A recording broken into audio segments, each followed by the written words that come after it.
Boa tarde, caros estudantes. Hoje nós iremos tratar sobre a organização do espaço brasileiro na atualidade, na contemporaneidade. Na aula passada nós vimos como é o território brasileiro, seus pontos extremos, seu tamanho, né, sua localização no mundo, sua divisão administrativa. Nessa aula, o nosso foco vai ser mais no que diz respeito à ação humana no território brasileiro. Então, uma coisa que nós devemos ter em vista é que desde o começo do século XX, o Brasil ele passou por muitas transformações, né, com a industrialização, com o desenvolvimento da cidade, né, as primeiras indústrias. Nós vamos ter muita mudança no que diz respeito à organização do espaço brasileiro nesse período, né?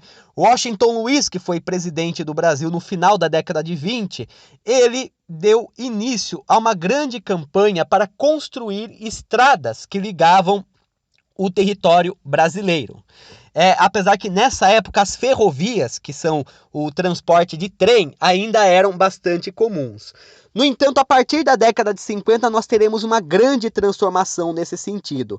Primeiramente, nós vamos ter a construção de Brasília, que vai levar à interiorização do Centro-Oeste, ou seja, uma ocupação mais efetiva da região Centro-Oeste, agora que o centro administrativo do Brasil está lá localizado. E nós teremos também um verdadeiro êxodo rural, né, em que muitas pessoas vão sair do campo e vão migrar em direção à cidade, pois inicialmente as cidades é que vão ter as escolas, os hospitais, vão ter melhores oportunidades de vida também nesse primeiro momento, né? Então, o campo, que era visto como atrasado muitas vezes, ele não permitia um grande desenvolvimento pessoal, né? Já que ele era muito distante de tudo e às vezes não possuía nem luz, nem energia elétrica, né? Além do mais, com a distância de hospitais, de postos de saúde, entre outras coisas, muitas pessoas morriam por doenças relativamente simples de serem combatidas. Então, a urbanização também é algo que vai se caracterizar no Brasil, né? E também a partir da década de 50 que nós vamos ter um grande avanço automobilístico no Brasil, em que as estradas vão acabar dominando o território brasileiro, as ferrovias, embora ainda existam, elas vão ter um uso mais econômico e cada vez menos o uso para transporte, né? E o aumento também da frota de automóveis no Brasil. Então nós vamos ter o surgimento das grandes rodovias que vão conectar várias cidades. Nós vamos ter também as cidades que irão crescer demasiadamente, né? Então algumas cidades como São Paulo, Rio de Janeiro, Belo Horizonte, Porto Alegre, né? Salvador mesmo, vão apresentar um grande crescimento populacional e um grande crescimento no tamanho também nessas últimas décadas. As outras atividades, elas também acabam sofrendo alteração, né? A agropecuária, por exemplo, ela acaba se modernizando, ela passa a utilizar máquinas também, o uso de transgênicos, que vai ser algo que vai ser muito comum, né? E a constante expansão da fronteira agrícola, ou seja, novas áreas para cultivar, novas terras para o cultivo agrícola, que vai ter também como uma de suas implicações o aumento do desmatamento no Pantanal e na floresta amazônica. Então, né, nos últimos 70 anos, nós temos uma mudança quase total do cenário brasileiro.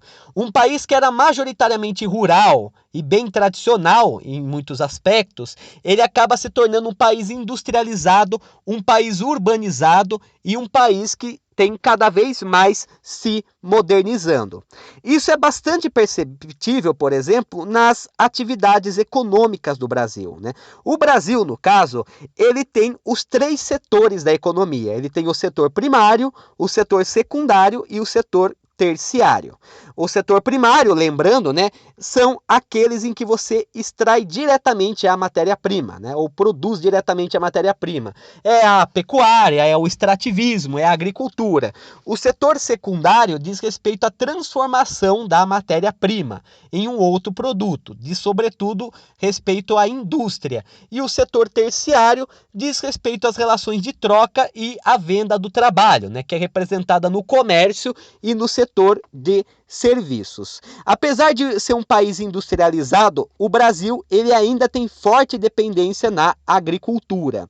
Então, a questão é que a agricultura ela foi deixando de ser aquela agricultura mais rudimentar, mais tradicional, para se tornar uma agricultura mais modernizada, com o uso das grandes tecnologias da Revolução Verde, né? A Revolução Verde, que foi um evento que ocorreu principalmente na metade do século XX, e que levou, na verdade, à potencialização da produção agrícola, né? Ou seja, o uso do maquinário para aumentar a produção agrícola, o uso de transgênicos e fertilizantes e agrotóxicos também, com o intuito de aprimorar essa produção agrícola e evitar que pragas a consumissem, né? Então o Brasil ele foi fortemente impactado por essa Revolução Verde.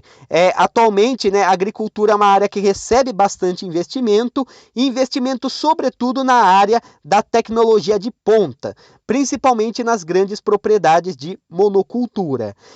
Entre os produtos que o Brasil mais produz nas grandes propriedades, né, e que geralmente é voltado para exportação, a gente tem o café, a cana-de-açúcar, a laranja, em que o Brasil é o primeiro colocado na produção, e também a mandioca e a soja. No caso da mandioca, o Brasil é o terceiro colocado e a soja é o segundo, né? O Brasil é um dos principais exportadores de soja para o mundo inteiro, né? E uma coisa característica é que a soja plantada no Brasil, né, nessas grandes propriedades, principalmente no centro-oeste, mas não apenas, né, ela é voltada para exportação, tendo inclusive Estados Unidos e China como seus principais consumidores. Nós temos também no Brasil pequenas e médias propriedades, que já não têm um equipamento tão elaborado, né, e que geralmente são policulturas, né? Ou seja, são plantio de mais de uma coisa. Lembrando, monocultura são aquelas vastas extensões de terra que são usadas para o plantio de uma coisa só, tipo soja ou tipo cana-de-açúcar, né? Que além do valor alimentício, né, ela também é usada para geração de energia, já que a partir da cana-de-açúcar se produz o álcool, que é muito utilizado nas usinas termoelétricas. Mas nós temos também pequenas e médias propriedades que geralmente são negócios mais locais, né? Não são voltadas para exportação, geralmente é para o abastecimento de uma região, um distrito, e em alguns casos de uma cidade, em raras situações de uma cidade. Apesar disso, nas pequenas e médias propriedades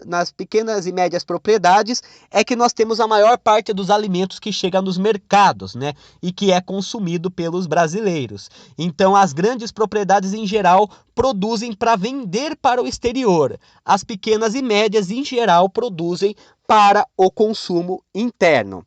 Algo similar acontece também com a pecuária, que é uma atividade bastante desenvolvida no Brasil, né? Estima-se que existem cerca de 200 milhões de hectares de terra no Brasil que são utilizados apenas para a pecuária, desde a criação de gado bovino e suíno, como também de aves. O Brasil também é um forte exportador mundial de carnes. Por exemplo, o Brasil é um dos principais produtores, o país que mais tem cabeças de gado no mundo, né? E ele é também o terceiro que mais tem cabeça de gado suíno, né? A criação de porcos, e o quarto no que diz respeito à criação de aves e de cavalos.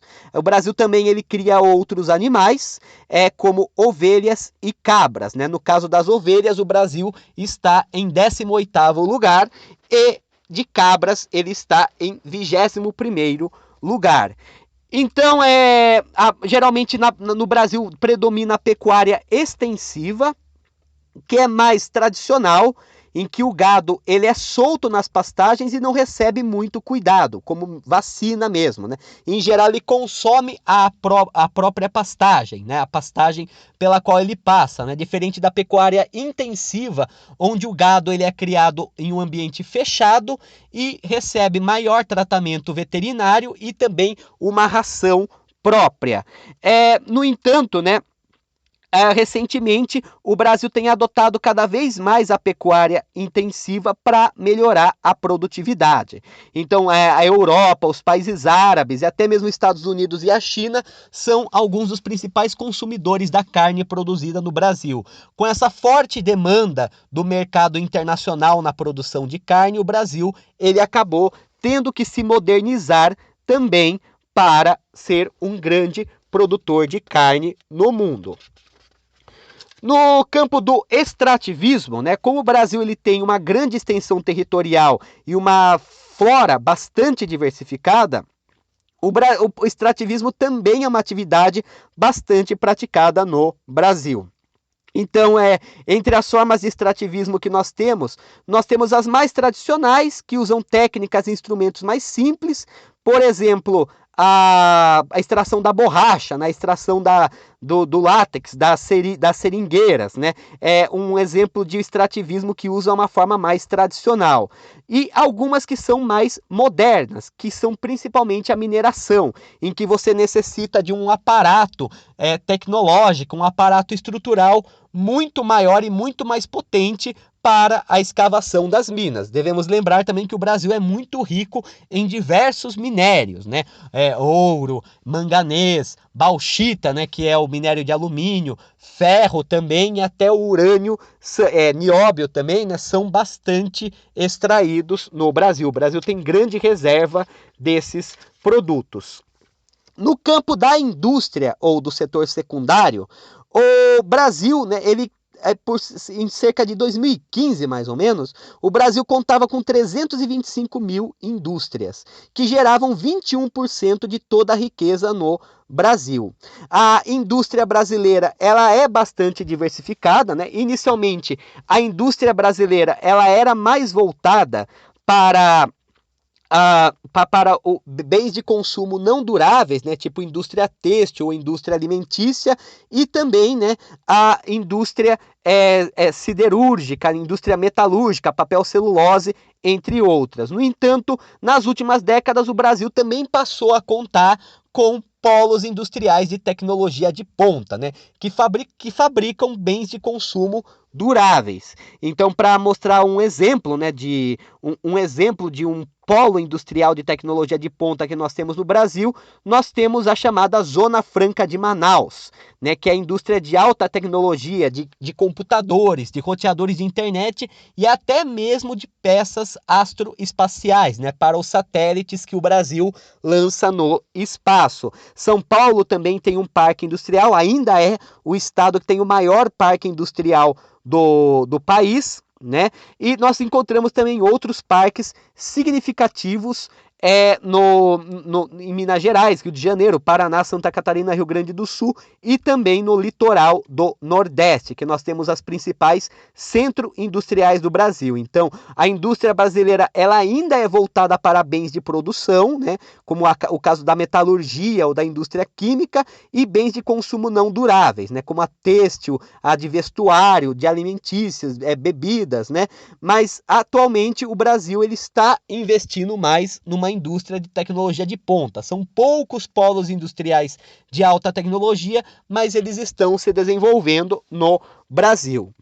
Já no que tange ao setor terciário, como o comércio e a prestação de serviço, nós temos uma expansão cada vez maior no Brasil atual, né? Inclusive, o setor de serviços e o setor de comércio, eles estão cada vez mais ganhando importância na economia brasileira e contribuindo para o aumento do PIB, o Produto Interno Bruto do Brasil, né? Ou seja, o PIB é toda a renda, né? Toda a renda que é produzida dentro do território brasileiro, né? Então, o setor terciário ele tem crescido cada vez mais nas últimas décadas, indicando o que se chama de terciarização da economia. Terciarização é quando a economia ela começa a ficar cada vez mais dependente do setor terciário, do setor de comércio e serviços. Não confundir com terceirização, tá?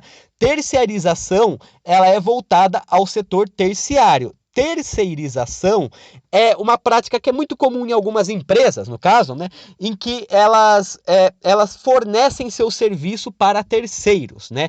Então, por exemplo, eu tenho uma empresa que fabrica, não sei, uma indústria têxtil, né? Todos os trabalhadores, eles são operários da indústria têxtil, mas eu preciso de alguém que cuide de alguns serviços básicos, tipo encanamento, faxina, né? Limpeza do ambiente, eletricista. Para isso, então, eu recorro a uma empresa que empresta, entre aspas, esses funcionários para trabalharem na minha fábrica por um certo tempo. Em compensação, eu pago alguma coisa para essa empresa. Isso que seria, no caso, a terceirização, quando você indica a terceiros, né? Ou seja, pessoas que não são daquele local, daquela fábrica, daquela instituição, para trabalhar naquele lugar, né? Que é diferente de terciarização. Então, para ter noção, atualmente, né, a população economicamente ativa do Brasil, ela está 71% no setor terciário, ou seja, ela está ou trabalhando no comércio, em lojas ou em varejos, né, como na prestação de serviços profissionais, né, que aí vão desde médicos, escolas, nós temos também alguns serviços de saneamento básico, advogados, profissões mais especializadas, de uma forma geral, enfermagem, entre tantas outras. 28% está no setor secundário, então na indústria, e apenas 1% da população brasileira se encontra no setor primário, né, que é o setor agropecuário e extrativista no Brasil atual. Então a gente percebe com isso que as atividades econômicas do Brasil, elas são bastante diversificadas. Se há mais ou menos 100 anos o Brasil era um país totalmente dependente da agricultura, isso mudou com o tempo. Embora a agricultura ela ainda seja muito importante, inclusive o Brasil é um país agroexportador, tá? Os principais produtos que o Brasil exporta para o mundo são de origem agrícola, pecuária ou extrativista, né? Minérios principalmente. É o que movimenta o mercado externo do Brasil, o setor primário. No entanto, no que diz respeito ao mercado interno, nós temos um crescimento cada vez maior do setor terciário, indicando essa terciarização da economia. Um fenômeno, então, que remete a alguns 70 anos, mais ou menos, né, que teve início há uns 70 anos e que modificou completamente a estrutura econômica do Brasil. Acredito que por hoje seja isso. Uma boa tarde a todos.